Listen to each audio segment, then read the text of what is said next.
Hello and welcome to another video exploring the Confucian Analects. And what we want to do in this video is get a working understanding of some of the things Confucius says about knowledge, about epistemology really, about how we get knowledge.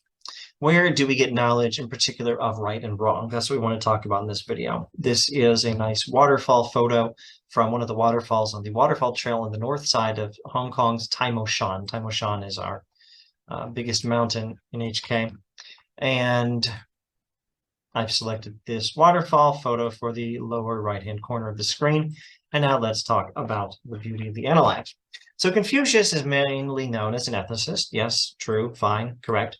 But he does have some ideas relevant to moral epistemology. Epistemology is that branch of philosophy where we study knowledge. What is knowledge? How can we get it? Confucius is giving us some commentary on where we get knowledge of right and wrong. And the first thing to observe is that we get right and wrong, knowledge of right and wrong from experience. So Confucius is living in the Zhou dynasty, and he admires the culture of the Zhou dynasty, particularly the early Zhou dynasty, because now in the declining years of the Zhou dynasty, things aren't going so well. And he thinks, Confucius thinks, that we can learn what is right and wrong from experience, and the Zhou dynasty is itself a model for that. The early Zhou dynasty learned from earlier dynasties, and now we can learn from all of them. Let's see, so book 3 of the Analects.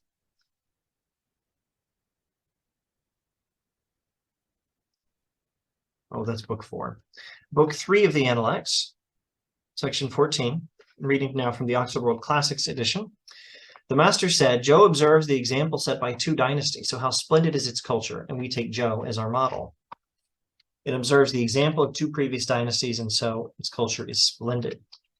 If you look at the James Legge public domain translation here, the master said, Zhou had the advantage of viewing the 2 past dynasties, how complete and elegant are its regulations, I follow Zhou.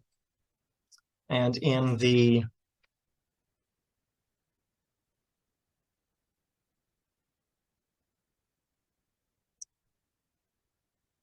not public domain, but conveniently internet translation of Charles Muller, the master said the people of the Zhou were able to observe the prior 2 dynasties and thus their culture flourished. I now follow the Zhou. All right, so the Zhou dynasty learned from the experience of history what sort of culture, what sort of regulations, what sort of way of life is best. They learned from experience, and they set up, they organized society, they set up their own culture, they set up their own regulations in light of that experience. We learn knowledge of right and wrong from experience. We also learn knowledge of right and wrong from lai. Moral customs teach us the right way to behave, and if we think about them, they can teach us a lot more. There's this one passage in the text where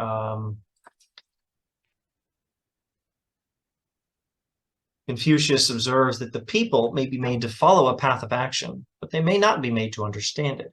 So the people can learn how to behave properly by following lai, ritual, right, rules of propriety, but they may not understand right and wrong just based on living according to the right customs and rituals. But a Confucian scholar, a philosopher, someone who's thinking through these things should be able to learn a lot, not just by knowing what are the right rituals, but by actually thinking about them. So let's go to the Muller translation of whatever passage this is. This is, did I just read book 8, 8.9? 8.9.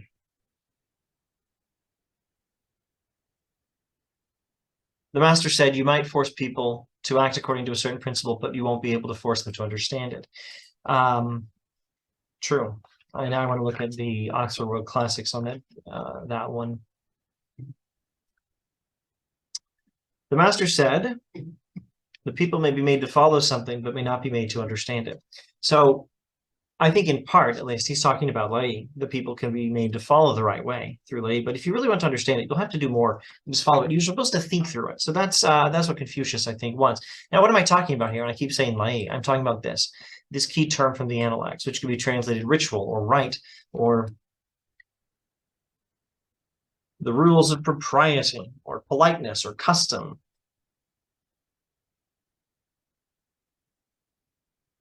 We're talking about those human customs that embody a moral practice. I think I will not elaborate further because I think I did in the previous video, or perhaps the video before that. And if I just start trying to elaborate on that, I'll just do a mini lecture, a mini side lecture on Lai. Moral customs teach us the right way to behave. You're supposed to think through them. And that's part of where we get knowledge. We also get knowledge from old books, and it is crucial to reflect on these things. So points 2, 3, and 4 here on this screen go together. You learn from custom, ritual, right, from Lai. You learn from old books, and you learn by thinking through these things. Let's go to book 7, section 18 of the Analects, where Confucius talks about two of those books in particular, or actually not Confucius, someone talking about Confucius. What the master used the standard pronunciation for were the songs, the documents, and the performance of the rites. For all these, he used the standard pronunciation. Now, instead of talking about pronunciation, other translations will say that these were the topics he talked about the most. Topics which the teacher regularly discussed were the Book of Odes, the Book of History, and the Maintenance of Propriety. These are the topics which he regularly discussed.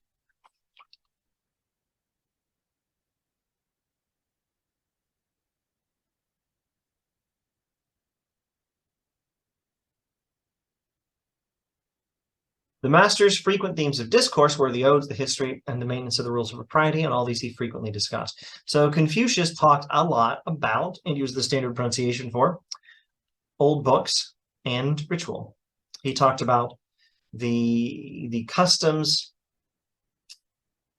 by which we fulfill our obligations, by which we treat human beings properly. There are customs by which we do this, and Confucius talked about them a lot, and he also talked about old books. But also you have to think about these things. Oh, and which old books? In particular, the Book of History and the Book of Odes. That's the classic works of history and of poetry in Confucian China. So let's see. Let's go to now section 8. Where we have an example of how Confucius thinks you really need to be thinking about these things. If a student is not eager, I won't teach him. If he's not struggling with the truth, I won't reveal it to him. If I lift up one corner and he can't come back with the other 3, I won't do it again. So you're supposed to be thinking through these topics carefully, and you're supposed to be able to go from learning one aspect of a topic to thinking your way through to the other aspects.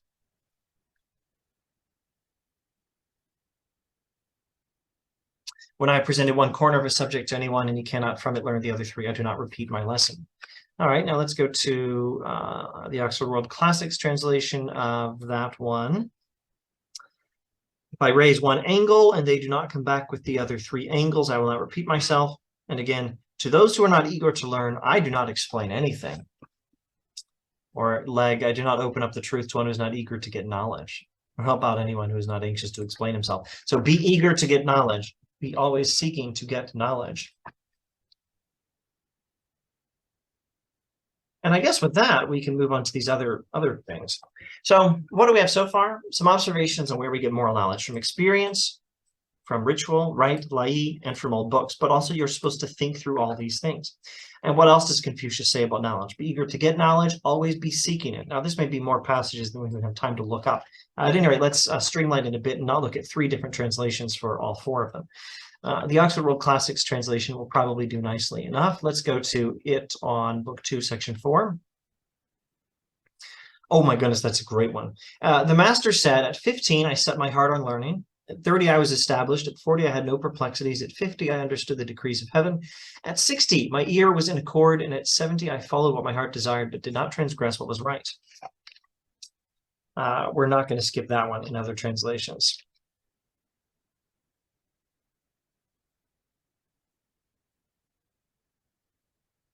Incidentally, speaking of looking through the Book of Odes, the Book of Poetry, and thinking through it, there may be 300 pieces in the Book of Poetry. The whole purpose of them is, shall we say, purity of thought. But we're trying to get to book 2, section 4.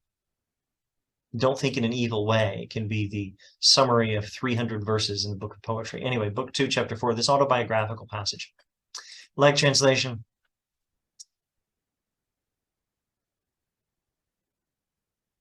At 15, I had my heart I had my mind bent on learning. At 30, I stood firm. At 40, I had no doubts. At 50, I knew the decrees of heaven. At 60, my ear was an obedient organ for the reception of truth. At 70, I could follow what my heart desired without transgressing what was right. At 15, my heart was set on learning. At 30, I stood firm. At 40, I was unperturbed. At 50, I knew the mandate of heaven. At 60, my ear was obedient. At 70, I could follow my heart's desire without transgressing the norm. So the end result is that we can desire only what is right. The end result is that we can do what is right without any conflict between desire and morality. Now, that's a big deal. Kant would have thought that was terribly important. In fact, I imagine you could write some serious philosophy article explaining this passage in relation to things Kant says about a holy will, but never mind Kant. I can't let my brain go into Kant mode. I don't know enough about Kant to talk about the holy will anyway. But here Confucius gives his autobiography in brief, and it involves, at the age of 15, pursuing learning. And going through these different stages, eventually the pursuit of learning leads to being able to have your heart aligned to morality such that what is right and what you desire are the same thing. Now, that's the path to happiness for you and for everyone. Let's go to those other passages, and I hope we can still streamline them. Book 5, section 28.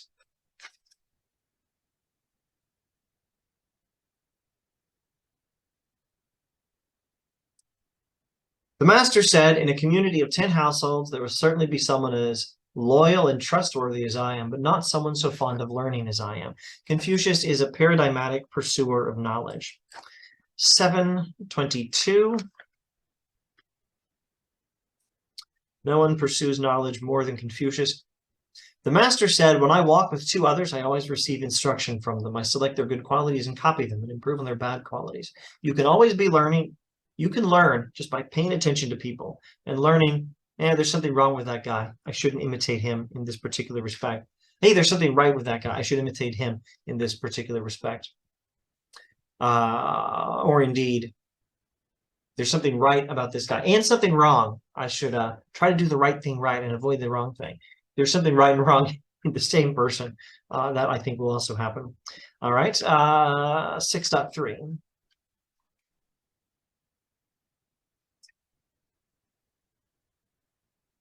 Liu Gai asked which of the disciples was considered fond of learning. Master Kong replied, there was a certain Yan Hui.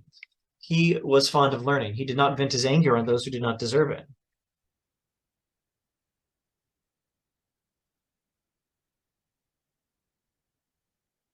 And he did not repeat an error. Unfortunately, his allotted span of life was short and he died. As far as the present moment is concerned, he is no longer with us, and I've not yet heard of anyone who is fond of learning. It's actually kind of a sad story. Yan Hui died young, and Confucius was very sad about that. But he was a delight while he lived, and perhaps the memory of him is a delight. He was a great pursuer of knowledge. Anyway, this is a nice passage illustrating how Confucius thinks that pursuing the consistent pursuing of wisdom is just terribly important. Now, let's see. Let's just say a couple other things about knowledge. We get a lot of knowledge from old customs. Confucius says he admires the ancients, and he's not an innovator. So we speak of Confucianism. We speak of Confucian China. We speak of Confucian ethics. To a certain extent, this is true, but there's more than one thing that could mean. That could mean the Confucian ethics invented by Confucius, or it could mean just the kind of Confucian ethics associated with Confucius. It's better to think of Confucius as a transmitter than as a maker. What he's doing is he's looking at older cultural and moral norms, and he's keeping them going. He is transmitting them, not making them. That's what he says. Let's go to book 7.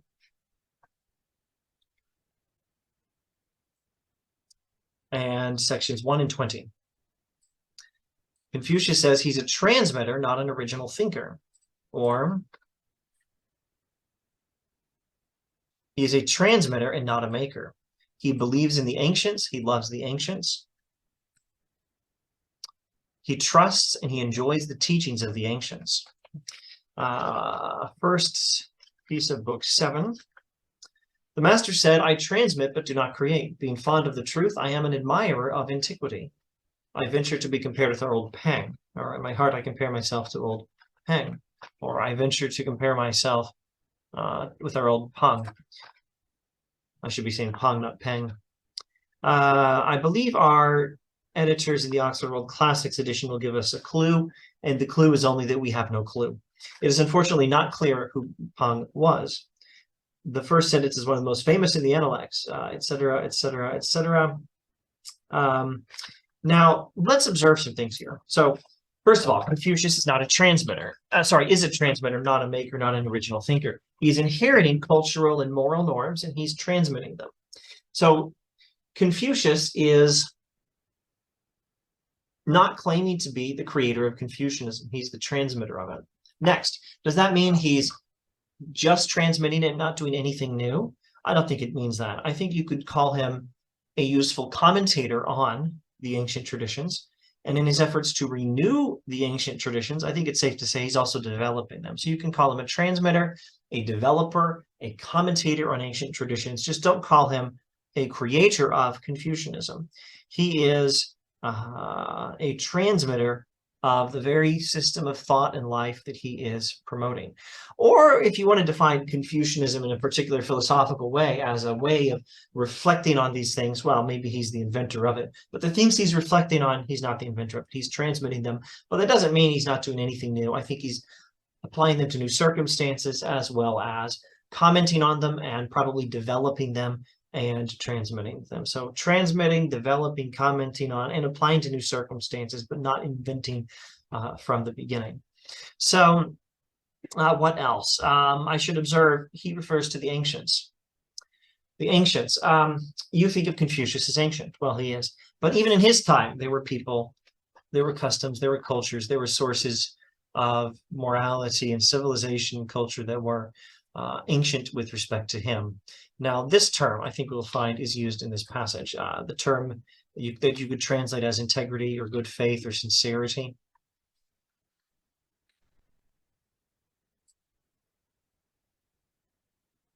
And unfortunately, if I do a Control F, it might take me a while to get back to it. I was in the beginning of book 7, was I not? There we go. So I believe when he says, I trust and enjoy the teachings of the ancients, that's the verb right there. So Confucius trusts the ancients. He learns from the ancients. He transmits them. He is also developing as well as transmitting and commenting on and applying to new circumstances, ancient teachings. Now, speaking of applying things to new circumstances, we'll get to that in a bit. Let's go to whatever was our next passage, 7.20. He's an admirer of the ancients, not so much an innovator. 7.20, related passage, he says, I was not born with wisdom. I love the ancient teachings, and I've worked hard to attain to their level. Or,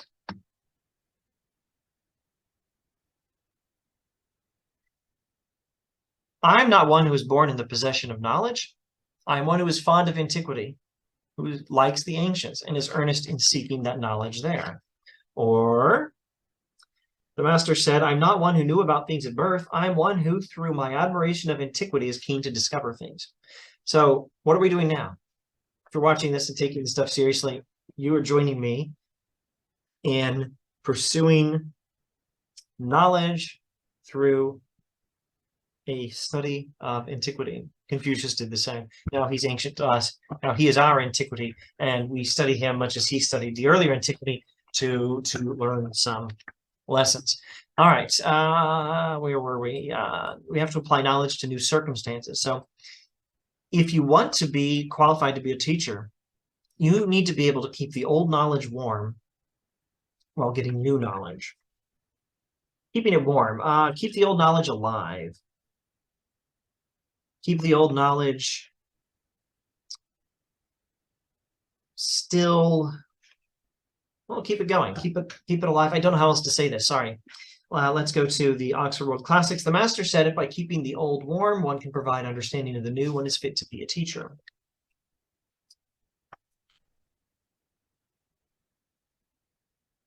Book 2, section 11.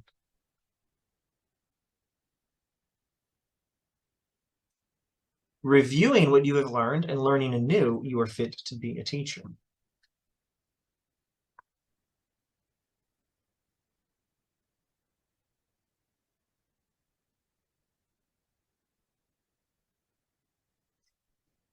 If a man keeps cherishing his old knowledge so as continually to be acquiring new, he may be a teacher of others. Now, I like to think this passage is telling us take the old knowledge, but apply it to new circumstances.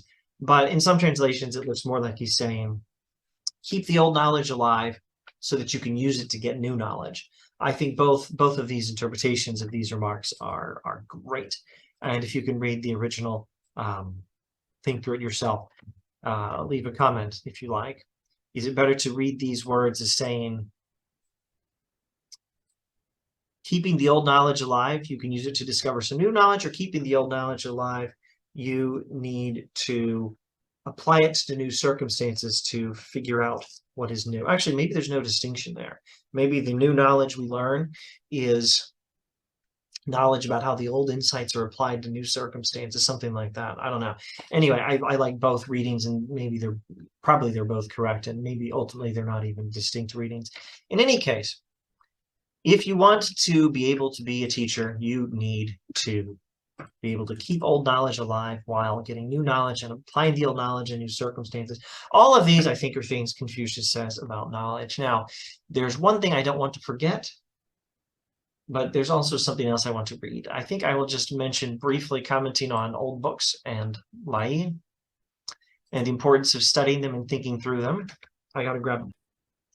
This is the James Legge public domain, but hard copy of 3 classic Confucian texts, Dover edition. You can probably find the text of this on the internet somewhere, but the way this text is set up, it would just be hard for me to read it electronically.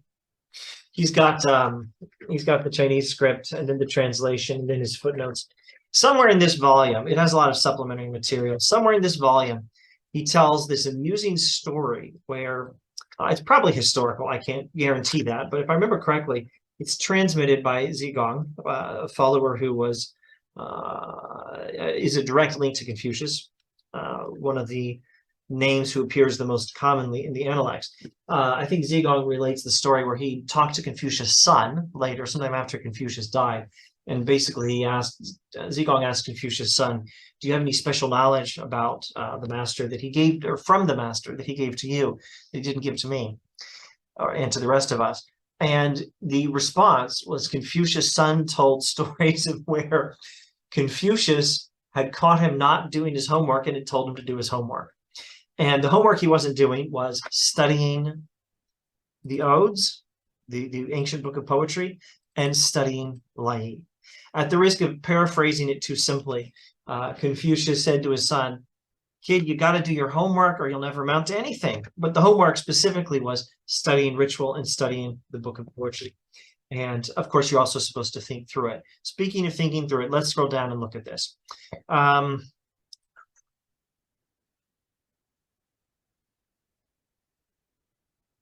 What are we looking at here? We are looking at some lines from my contribution to this book. So here's a book. It's a collection of essays on whole person education in East Asian universities, perspectives from philosophy and beyond. So I wrote, the master's student learning outcomes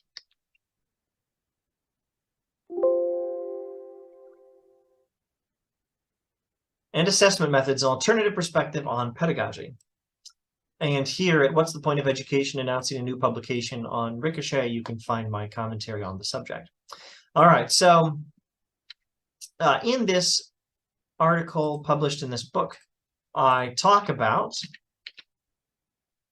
some of these matters, and I don't think I'll be violating any copyright rules belonging to the publisher of that book if I just read over a few short paragraphs. I'm using the Dawson translation and talking about how one of Confucius' priorities is that his students learn how to learn. Confucius emphasizes the importance of knowing what we do not know, like Socrates, and even suggests that knowing what we do not know is the definition of knowledge. Again, that sounds very like Socrates. Book 2, section 17. Shall I teach you about understanding something? When you understand something, to recognize that you understand it. When you do not understand something, to recognize that you do not understand it. That is understanding. Now, it's very important to always be learning more, and I think we've looked at some of these passages already, maybe all 3 of them. The importance of always learning is a value Confucius wants his students to take in, to imbibe. They must learn something about how to learn. How do we learn? Books can help. You have to read them, but you also have to think about them. Practice, moral practice, good moral habits can help. Hence, learning the ritual requirements of morality, like, is important, and reflecting on the meaning of it is also important. So is reflection on behavior we observe in people, but there are other ways we can learn and ways to show that we've learned something about how to learn, and we'll just skip on to this other stuff. Confucius wants his students to be able to draw new wisdom from old. This is what Confucius personally does. He emphasizes strongly his interest in ancient wisdom. He transmits but doesn't create, etc. We looked at that passage. He's not someone who knew at birth about things. He admires antiquity and wants to discover knowledge there, etc. Ancient wisdom is never outdated. We ought to be able to apply it in new circumstances. And we looked at that passage already. To a rather large extent, the whole point of his own work was to rediscover the wisdom of the old Zhou dynasty and apply it to the contemporary social circumstances which badly needed it. Confucius considers that he can test the ability of his students to do this sort of thing by their finding wisdom in the Book of Odes or the Songs. Now, here's just where we'll close this video. Just one quick observation on Confucius teaching his students to read those old books and also think through them. He compliments Zigong and another student on their ability to interpret a line from the odes, the songs, the ancient book of poetry. Specifically, they interpret a line from the poetry as having a moral lesson. And he compliments his students on correctly interpreting the poetry in a moral way. So I think we'll probably look at one or both of those passages. Book 1, section 15.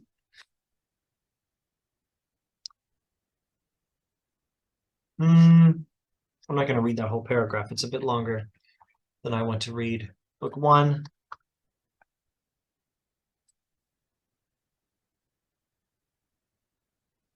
Section 16. Make that 15.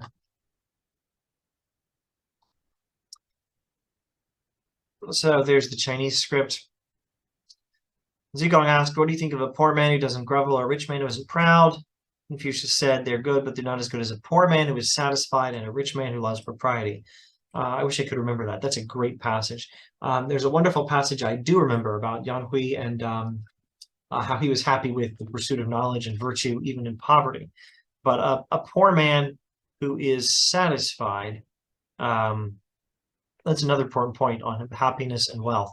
Maybe another time I'll look into that. Anyway, Zigong responds to Confucius. Confucius just gives a moral observation here, and then Zigong quotes the book of poetry and says, hey, is that what you're talking about? When you make this moral point, you're talking about what the book of poetry says? And Confucius says, I can begin to discuss the book of poetry with this guy. See, so with Zigong, with his student here who's asking these questions.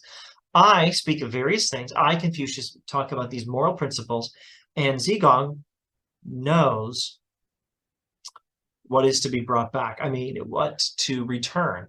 Zigong knows to return with, aha, this moral insight you're giving us, that was in the book of poetry. Okay, so what was our other passage? 3.8.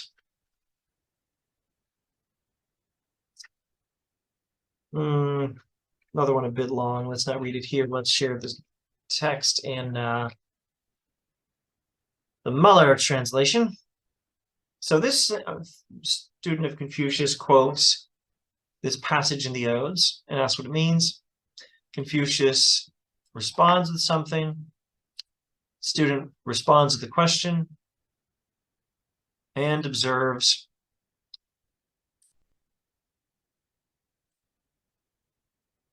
referring to this student by a more informal name. Formal name here, informal name here.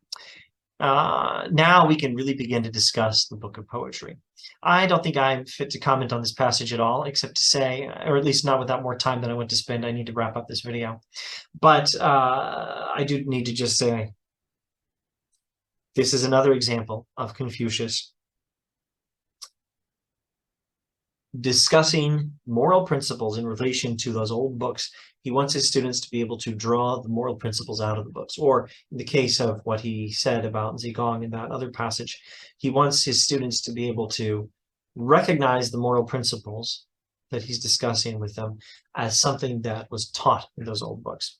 And then here's a useful comment from Muller on the importance of the Book of Odes for its strength in moral teachings as well as the intellectual stimulation it provided. Okay, so there are some observations on Confucianism and knowledge and where we get it, and that's it. If you want something more formal and technical, something like some of those Western philosophers when they talk about epistemology, well, go to the Western philosophers or go to the Eastern philosophers. I'm sure you'll find it. There are places where you can find it, perhaps in particular in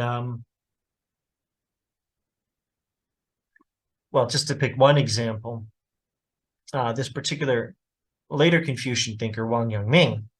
But I have nothing further to say about knowledge in the Analects. Thank you for watching.